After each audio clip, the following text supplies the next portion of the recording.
اپنی آغوش میں پالے ہیں پیمبر اس نے، باعث فخر ہے اقصا سے محبت کرنا۔ مسجد اقصا اس عظیم مسجد کا نام ہے جسے حضرت سلیمان علیہ السلام نے تعمیر فرمایا تھا۔ جیسا کہ حدیث میں آتا ہے، سلیمان بن داؤد علیہ السلام نے جب بیت المقدس کی تعمیر فرمائی تو اللہ تعالیٰ سے انہوں نے تین چیزیں مانگی۔ اللہ تعالیٰ سے مانگا کہ وہ لوگوں کے مقدمات کے ایسے فیصلے کرے جو اس کے فیصلے کے موافق ہوں، تو انہیں یہ چیز دے دی گئی۔ نیز انہوں نے اللہ تعالیٰ سے ایسی سلطنت مانگی جو ان کے بعد کسی کو نہ ملی ہو، تو انہیں یہ بھی دے دی گئی۔ اور جس وقت وہ مسجد کی تعمیر سے فارغ ہوئے تو انہوں نے اللہ تعالیٰ سے دعا کی کہ جو کوئی اس مسجد میں صرف نماز کے لیے آئے تو اسے اس کے گناہوں سے ایسا پاک کر دے جیسے کہ وہ اس دن تھا جس دن اس کی ماں نے اسے جنا ہو۔ اس عظیم مسجد کو بیت المقدس کے نام سے موسوم کیا جاتا ہے۔ یہ مسجد یروشلم یا فلسطین میں واقع ہے، اور حضرت عمر نے 16 ہجری میں فاتحانہ طور پر اس کی چابی حاصل کی تھی اور سرزمین قدس میں داخل ہوئے۔ اس وقت قدس کے بطریق سیفر نیوس نے قدس کی کلید آپ کے علاوہ کسی اور کے ہاتھ میں دینے سے عدم رغبت کا اظہار کیا، اور اس وقت کی مسئلہ قیادت کو چابی حوالہ کرنے سے صاف انکار کر دیا، اور کہا کہ میں چاہتا ہوں کہ خلیفۃ المسلمین بنفس نفیس تشریف لائیں اور قدس کی زمام کار اپنے ہاتھوں میں سنبھالیں۔ چنانچہ اس موقع پر حضرت عمر رضی اللہ تعالیٰ عنہ اپنا تاریخی سفر طے کر کے قدس پہنچے، جس کا قصہ تاریخی کتابوں میں انتہائی معروف و مشہور ہے، اور تعجب خیز بھی ہے اور سبق آموز بھی۔ بہرحال آپ قدس پہنچے اور مسجد اقصی کی چابی وصول کی۔ اس کے بعد آپ نے ایک معاہدہ تحریر فرمایا جس کو معاہدہ عمریہ کے نام سے موسوم کیا جاتا ہے۔ اس معاہدہ میں تحریری طور پر آپ نے فرمان جاری کیا کہ ان لوگوں کو جو اس سرزمین پر ہیں جانی و مالی تحفظ عطا کیا جاتا ہے، نیز ان کی ذریت اور اہل و عیال محفوظ و مامون ہوں گے۔ ان کی عبادت گاہوں اور رسم و رواج سے کوئی تعرض نہیں کیا جائے گا، اور ہر اس چیز کا ان کو حق حاصل ہے جس کے حصول کی لوگ کوششیں کرتے ہیں اور ہاتھ پاؤں مارتے ہیں۔ اس معاہدہ میں ایک بند یہ بھی تحریر تھا کہ اس مقدس سرزمین پر یہودیوں میں سے کسی فرد کو آباد ہونے کے لیے جگہ نہ دی جائے۔ اسلامی عقیدہ کے اعتبار سے اسے ایک اہم مقام حاصل ہے، جبکہ یہودی اسے حضرت سلیمان علیہ السلام کی تعمیر کردہ ہیکل سلیمانی کی جگہ تعمیر کردہ عبادت گاہ سمجھتے ہیں، اور اسے منہدم کر کے دوبارہ ہیکل سلیمانی تعمیر کرنا چاہتے ہیں، حالانکہ آج تلک وہ بد باطن دلائل و براہین سے اس کو ثابت نہ کر سکے اور قیامت تک ثابت نہیں کر سکتے کہ ہیکل سلیمانی یہیں تعمیر کیا گیا تھا۔ حالانکہ مسجد اقصی دنیا کی وہ دوسری مسجد ہے جو اس زمین پر بنائی گئی ہے۔ وہ ایک تاریخی ہی نہیں، اسلامی اور مکمل اسلامی مسجد ہے جسے قبلہ اول ہونے کا شرف حاصل ہے۔ دوسری طرف کچھ حضرات زمین پر موجود مسجد اقصی کو مانتے ہی نہیں، ان کے عقیدہ کے مطابق اقصی آسمان پر ہے۔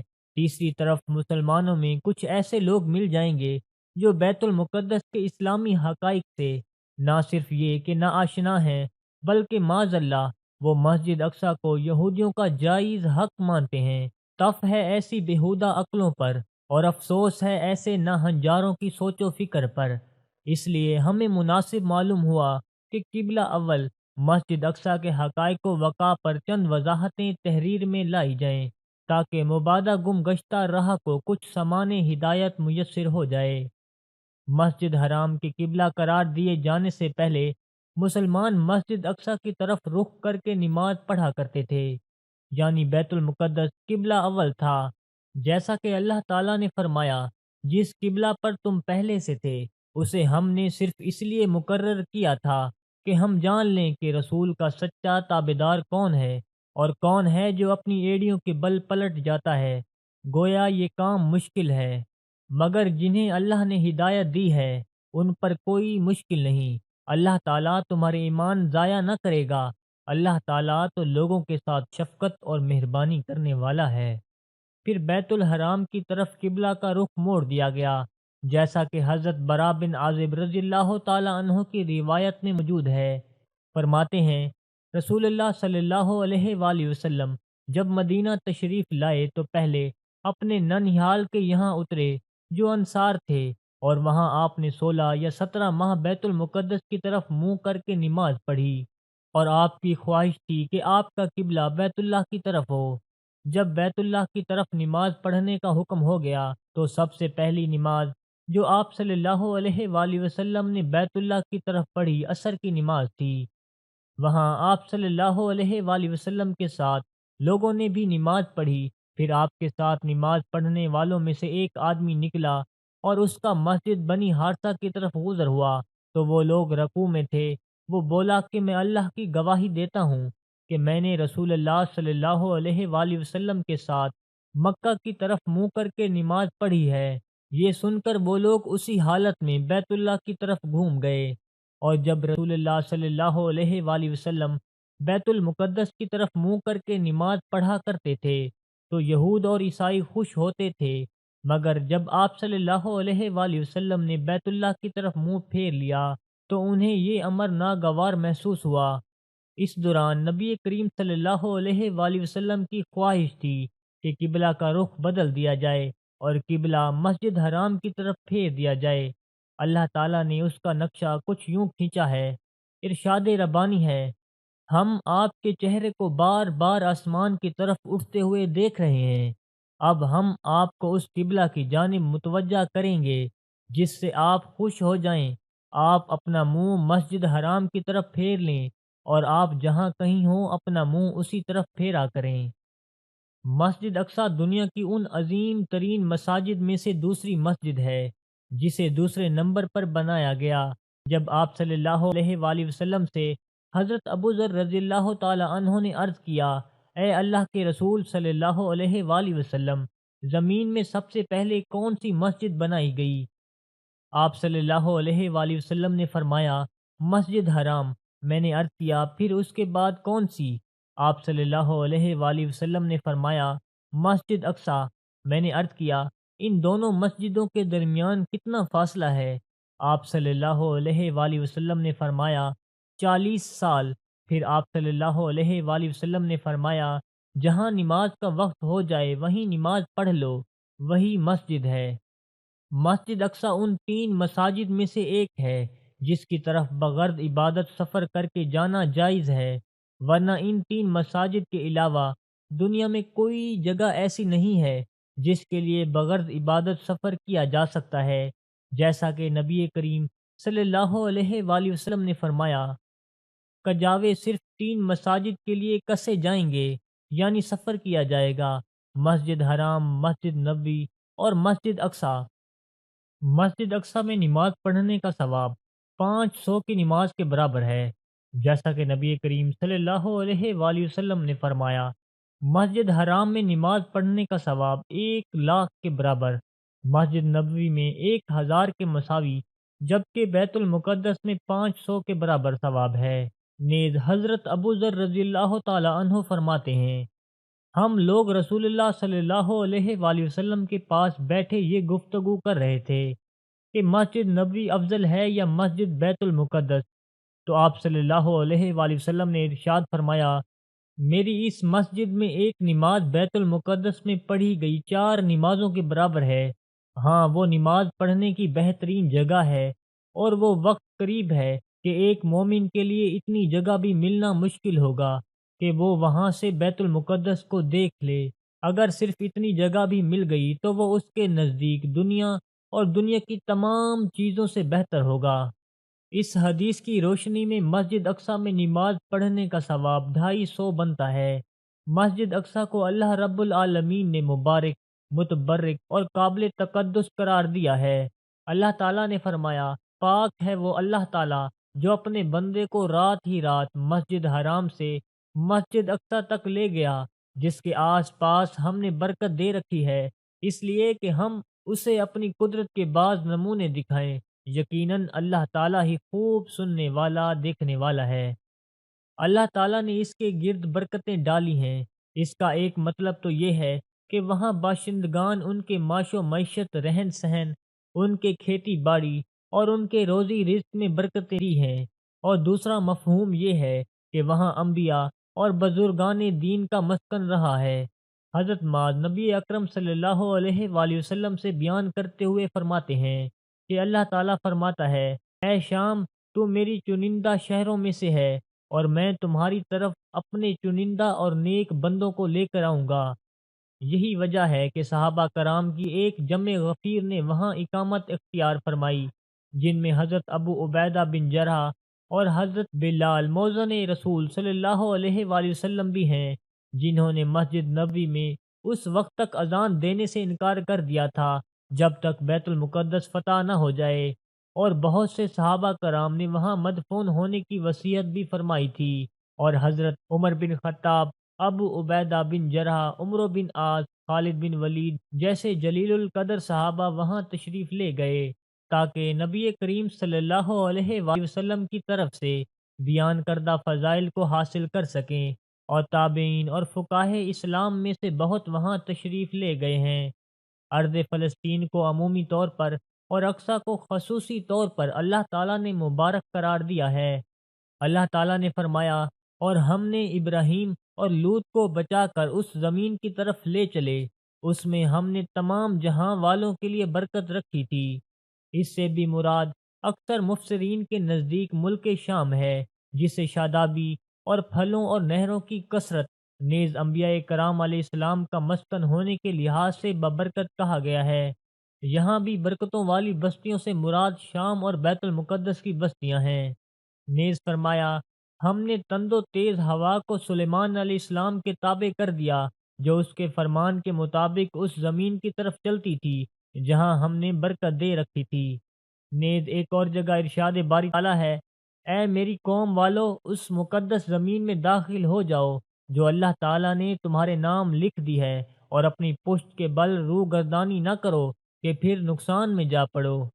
غور فرمائیں، اللہ تعالیٰ نے اپنے کلام مقدس میں اور حضرت موسیٰ علیہ السلام نے ارض فلسطین کو نہ صرف مقدس قرار دیا، بلکہ اس مقدس جگہ میں داخل ہونے اور موت کے وقت اس کے قریب ہونے کی خواہش اور تمنا ظاہر فرمائی۔ جیسا کہ حدیث میں آتا ہے، موت کے فرشتے کو حضرت موسیٰ علیہ السلام کی طرف انسانی صورت میں بھیجا گیا۔ جب وہ فرشتہ آیا تو موسیٰ علیہ السلام نے اسے تھپڑ مار کر اس کی آنکھ پھوڑ دی۔ وہ اپنے رب تعالیٰ کے پاس واپس گیا اور عرض کیا، اے اللہ، تو نے مجھے ایسے بندے کی طرف بھیجا جو مرنا نہیں چاہتا۔ اللہ تعالیٰ نے اس کی آنکھ درست فرما دی اور فرمایا، ان کے پاس دوبارہ جاؤ اور انہیں کہو کہ اپنا ہاتھ کسی بیل کی پشت پر رکھیں، انہیں ہر بال کے عوض جو ان کے ہاتھ کے نیچے آئے گا 1 سال زندگی ملے گی۔ اس ساری کارروائی کے بعد موسیٰ علیہ السلام نے کہا، اے میرے رب، پھر کیا ہوگا؟ فرمایا، پھر موت۔ انہوں نے کہا، پھر ابھی ٹھیک ہے، لیکن انہوں نے اللہ تعالیٰ سے یہ دعا کی کہ مجھے ایک پتھر پھینکنے کے فاصلے تک مقدس سرزمین کے قریب کر دیا جائے۔ رسول اللہ صلی اللہ علیہ وآلہ وسلم نے فرمایا، اگر میں وہاں ہوتا تو تمہیں راستے کی ایک جانب سرخ رنگ کے ٹیلے کے نیچے ان کی قبر دکھاتا۔ امام نووی فرماتے ہیں کہ حضرت موسیٰ علیہ السلام نے ارض مقدس سے بوقت موت قریب ہونے کی خواہش اس کے شرف منزلت کی وجہ سے فرمائی۔ مسجد اقصی وہ مقدس سرزمین ہے جہاں سے نبی کریم صلی اللہ علیہ وآلہ وسلم کی معراج شروع ہوئی، اور آپ صلی اللہ علیہ وآلہ وسلم نے جملہ انبیاء کرام کی امامت فرمائی۔ آپ صلی اللہ علیہ وآلہ وسلم نے خود فرمایا، میں نے اپنے آپ کو حتیم میں دیکھا، اور قریش مجھ سے واقعہ سفر معراج کے بارے میں سوالات کر رہے تھے۔ انہوں نے مجھ سے بیت المقدس کی کچھ چیزیں پوچھیں جنہیں میں نے محفوظ نہیں رکھا تھا، جس کی وجہ سے میں اتنا پریشان ہوا کہ اس سے پہلے اتنا کبھی پریشان نہیں ہوا تھا۔ تب اللہ تعالیٰ نے بیت المقدس کو اٹھا کر میرے سامنے رکھ دیا۔ وہ مجھ سے بیت المقدس کے متعلق جو چیز پوچھتے میں دیکھ دیکھ کر انہیں بتا دیتا، اور میں نے خود کو گروہ انبیاء کرام علیہ السلام میں پایا۔ میں نے دیکھا کہ حضرت موسیٰ علیہ السلام کھڑے ہوئے صلات پڑھ رہے تھے، اور وہ قبیلہ شنوا کے لوگوں کی طرح گھنگریالے بالوں والے تھے، اور پھر حضرت عیسیٰ بن مریم علیہ السلام کھڑے ہوئے صلات پڑھ رہے تھے، اور اروا بن مسعود ثقفی ان سے بہت مشابہ ہیں، اور پھر حضرت ابراہیم علیہ السلام کھڑے ہوئے نماز پڑھ رہے تھے، اور تمہارے دوست یعنی خود نبی کریم صلی اللہ علیہ وآلہ وسلم ان کے ساتھ سب سے زیادہ مشابہ ہیں۔ پھر نماز کا وقت ہوا اور میں نے ان سب انبیاء کرام علیہ السلام کی امامت کرائی۔ علامہ ابن القیم فرماتے ہیں صحیح یہی ہے کہ نبی کریم صلی اللہ علیہ وآلہ وسلم کو جس سمت مسجد حرام سے بیت المقدس تک سیر کرایا گیا، براق پر سوار ہو کر حضرت جبرائیل علیہ السلام کی صحبت میں، چنانچہ آپ وہاں اترے، انبیاء کی امامت کرائی، پھر اسی رات بیت المقدس سے معراج کرایا گیا۔ آپ صلی اللہ علیہ وآلہ وسلم کا تمام انبیاء کا اس سفر معراج کے موقع پر امامت کرانا چند امور کی طرف غماز تھا۔ بیت المقدس کی سرزمین سے نور کی کرنیں، توحید کی شمعیں، شریعت کی بہاریں کھلیں گی، وہیں سے توحید کا غلغلہ پورے عالم میں پہنچے گا۔ انبیاء جیسے حضرت ابراہیم، حضرت داؤد اور حضرت سلیمان، حضرت زکریا، حضرت یحییٰ اور حضرت عیسیٰ علیہ السلام کی دعوتی کاوشیں دیکھیں تو پتہ چل جائے گا کہ یہ سرزمین توحید و سنت کا آماج گا رہی ہے، اور یہ اس بات کی طرف بھی اشارہ تھا کہ نبی کریم صلی اللہ علیہ وآلہ وسلم کی امامت سب کے لیے واجب الاتباع ہوگی، اور آپ صلی اللہ علیہ وآلہ وسلم کی بات قابل تسلیم اور لائق پیروی، اور اس کے بغیر کوئی چارہ کار نہ ہوگا، حتیٰ کہ انبیاء بھی آپ ہی کی اتباع کریں گے۔ چنانچہ نبی کریم صلی اللہ علیہ وآلہ وسلم نے فرمایا، قسم اس ذات کی جس کے ہاتھ میں میری جان ہے، اگر موسیٰ علیہ السلام بھی زندہ ہوتے تو انہیں بھی میری اتباع کے بغیر چارہ نہ تھا، اور جب آخر زمانہ میں حضرت عیسیٰ علیہ السلام اتریں گے تو آپ صلی اللہ علیہ وآلہ وسلم کی شریعت کے مطابق ہی فیصلہ فرمائیں گے۔ اس کے علاوہ مسجد اقصیٰ میں آپ صلی اللہ علیہ وآلہ وسلم کی امامت اس بات پر بھی غماز تھی کہ اس سرزمین والے کتاب و سنت پر عمل پیرا ہوں گے، اور یہی وہ مقام ہوگا جہاں طائفہ منصورہ کا قیام ہوگا۔ آپ صلی اللہ علیہ وآلہ وسلم نے فرمایا، میری امت کا ایک گروہ ہمیشہ حق پر ثابت قدم رہتے ہوئے غالب رہے گا اور اپنے دشمنوں کو مقہور کرتا رہے گا۔ دشمن کی شیرازہ بندی اسے کوئی گزند نہ پہنچا سکے گی، بطور آزمائش اسے تھوڑی بہت گزند پہنچ جائے، یہاں تک کہ قیامت آ جائے گی، اور وہ اسی حال پر قائم و دائم ہوں گے۔ صحابہ کرام نے عرض کیا، یا رسول اللہ، یہ لوگ کہاں کے ہوں گے؟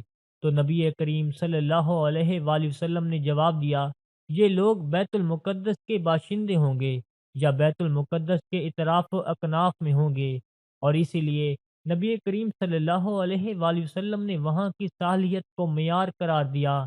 آپ صلی اللہ علیہ وآلہ وسلم نے فرمایا، جب اہل شام میں بگاڑ پیدا ہو جائے تو تم میں کوئی خیر باقی نہیں ہوگا، میری امت کے لوگ ہمیشہ کامیاب رہیں گے، اور جو انہیں چھوڑ دے کوئی نقصان نہیں پہنچا سکتے یہاں تک قیامت قائم ہو جائے۔ بیت المقدس وہ عظیم جگہ ہے جہاں کی اللہ نے قسم کھائی ہے، اور بلا شبہ رب عظیم ہے اور عظیم چیزوں کی ہی قسم کھاتا ہے۔ طور سینا وہ پہاڑ ہے جس پر اللہ تعالیٰ نے حضرت موسیٰ علیہ السلام سے کلام فرمایا، اور بلد امین سے مراد مکہ مکرمہ ہے۔ گویا اللہ تعالیٰ نے ان مقامات کی قسم کھائی ہے جس سے ارض فلسطین کی عظمت و رفعت اور بلند رتبہ کا اندازہ ہوتا ہے۔ مسجد اقصیٰ ان چار جگہوں میں سے ایک ہے جہاں دجال پر نہیں مار سکے گا۔ وہ چار مسجدیں جہاں دجال داخل نہیں ہو سکتا وہ مسجد حرام، مسجد نبوی اور مسجد اقصیٰ اور کوہ طور ہیں۔ جیسا کہ حضرت جنادہ بن امیہ روسی فرماتے ہیں، میں اور میرا دوست ایک صحابی رسول کے پاس گئے اور کہا، ہمیں ایسی حدیث سنائیے جو آپ نے رسول اللہ صلی اللہ علیہ وآلہ وسلم سے خود سنی ہو، کسی اور سے نہیں، گویا کہ وہ آپ کے یہاں درست ہی ہو۔ انہوں نے کہا، جی ہاں، رسول اللہ صلی اللہ علیہ وآلہ وسلم ایک دن ہمارے درمیان کھڑے ہوئے اور فرمانے لگے، میں تمہیں دجال سے ڈراتا ہوں۔ 3 بار ایسا ہی فرمایا۔ ہر نبی نے اپنی امت کو اس سے آگاہ فرمایا ہے، لہذا میں بھی آگاہ کیے دیتا ہوں۔ میری امت کے لوگوں، وہ تم میں نکلے گا، وہ گھنگریالے بالوں والا اور گندمی رنگ کا ہوگا، اس کی بائیں آنکھ مٹی ہوئی ہوگی یعنی نہیں ہوگی، اس کے پاس جنت اور جہنم ہوگی، در حقیقت اس کی جہنم جنت ہوگی اور اس کی جنت جہنم ہوگی۔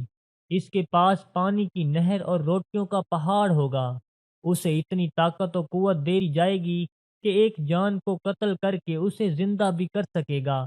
مزید اس سے اس قسم کا تسلط نہیں دیا جائے گا۔ وہ آسمان سے بارش برسائے گا لیکن زمین سے کوئی چیز نہیں اگے گی۔ وہ زمین میں 40 دن ٹھہرے گا یہاں تک کہ ہر جگہ پہنچ جائے گا۔ اگر کچھ اختیارات کی وجہ سے تم پر اس کی اللہ تعالیٰ سے مشابہت ظاہر ہونے لگے، نعوذ باللہ، تو ذہن میں رکھنا اور اچھی طرح سے جان لینا کہ اللہ تعالیٰ کانا نہیں ہے۔ یہ بات 2 مرتبہ آپ صلی اللہ علیہ وآلہ وسلم نے ارشاد فرمائی۔ مسجد اقصی وہ جگہ ہے جس کے بارے میں خصوصی طور پر یہ حکم نازل فرمایا ہے کہ وہ سب سے بڑا ظالم ہے جو اللہ کے گھروں سے دوسروں کو روکے۔ جیسا کہ قرآن پاک میں فرمایا گیا، اس شخص سے بڑھ کر ظالم کون ہے جو اللہ تعالیٰ کی مسجدوں میں اللہ تعالیٰ کے ذکر کیے جانے کو روکے اور ان کی بربادی کی کوشش کرے۔ ایسے لوگوں کو خوف کھاتے ہوئے ہی اس میں جانا چاہیے، ان کے لیے دنیا میں رسوائی ہے اور آخرت میں بھی بڑا عذاب ہے۔ یہ آیت در حقیقت بخت نصر اور اس کے ساتھیوں کے متعلق نازل ہوئی ہے جو نصرانیوں کی مدد کرتے تھے اور لوگوں کو مسجد اقصی سے روکتے تھے، مسجد میں تباہی مچاتے تھے، گندگیاں پھینکتے تھے۔ یہی قول ابن جریر کا ہے۔ دوسرا قول ابن کثیر کا ہے جو فرماتے ہیں کہ اس سے مراد مشرکین ہیں جنہوں نے نبی کریم صلی اللہ علیہ وآلہ وسلم اور صحابہ کو مکہ سے نکل جانے پر مجبور کیا اور یوں خانہ کعبہ میں مسلمانوں کو نماز سے روکا۔ ارض فلسطین وہ مبارک مقام ہے جس کو ارض حشر و نشر قرار دیا گیا ہے، جیسا کہ حضرت میمونہ رضی اللہ تعالی عنہ کے سوال کرنے پر کہ بیت القدس کے بارے میں کچھ بتائیے، نبی کریم صلی اللہ علیہ وآلہ وسلم نے فرمایا وہ تو حشر و نشر کی زمین ہے۔ ابو داؤد کی ایک روایت میں کچھ یوں آتا ہے، وہاں جاؤ نماز ادا کرو، اس وقت تک وہاں جنگ ہوگی، اگر وہاں نہیں جا سکے اور نماز نہ پڑھ سکے تو کم از کم تیل بھیج دو جس سے چراغ جلایا جا سکے۔ یہیں پر حضرت عیسیٰ علیہ السلام نزول فرمائیں گے اور دجال کو قتل کریں گے، جیسا کہ اس کی خبر ایک حدیث میں دی گئی۔ فرمایا ابھی یہ اسی قسم کے حال میں ہوگا کہ اللہ تعالیٰ مسیح ابن مریم علیہ السلام کو بھیج دے گا۔ وہ دمشق کے مشرقی جانب سفید مینار کے پاس آسمان سے اتریں گے۔ اس وقت وہ ہلکے زرد رنگ کی 2 چادروں میں ملبوس ہوں گے اور اپنے دونوں ہاتھ 2 فرشتوں کے بازوؤں پر رکھے ہوئے ہوں گے۔ جب سر جھکائیں گے تو اس سے پانی کے قطرات ٹپکیں گے اور جب سر اٹھائیں گے تو اس سے ایسے قطرے گریں گے جو موتیوں کی طرح چمکدار اور سفید ہوں گے۔ آپ کے سانس کی خوشبو جو کافر بھی پائے گا اسی وقت مر جائے گا اور آپ کے سانس کی خوشبو منتہائے نظر تک پہنچے گی۔ بس عیسیٰ علیہ السلام دجال کو تلاش کریں گے حتیٰ کہ اسے لد کے دروازے پر پا لیں گے اور اسے قتل کر ڈالیں گے۔